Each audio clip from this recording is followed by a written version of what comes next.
Ghetto Fish 360, what's happening, peeps? I'm just showing you off my parrotfish, Big Mama, and my green Texas Don King. He's getting big, his spots are just looking nice. He's actually stunning. He's got a nice bit of red coming through. And these are some of the little fry they got. That's in there. These guys done good. I had the divider up, and these are the ones that actually stayed with the mum and dad. There's probably about 30 in there. These guys don't stop producing. She don't stop laying eggs.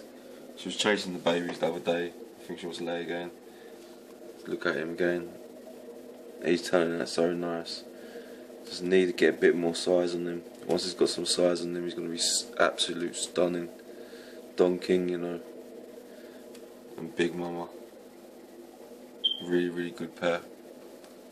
My first RT makers I ever got. Definitely, I love her red on her. She's a nice kind of red. I love her colorations. So them babies should be nice. I've got a whole tank behind me. It's got a whole lot of them in there. Does they sound well, Haps? He's stunning. Absolute stunning. She always puts him in his place. These two make me laugh. Absolutely wicked. But anyway, this is Ghetto Fish 360. Peace.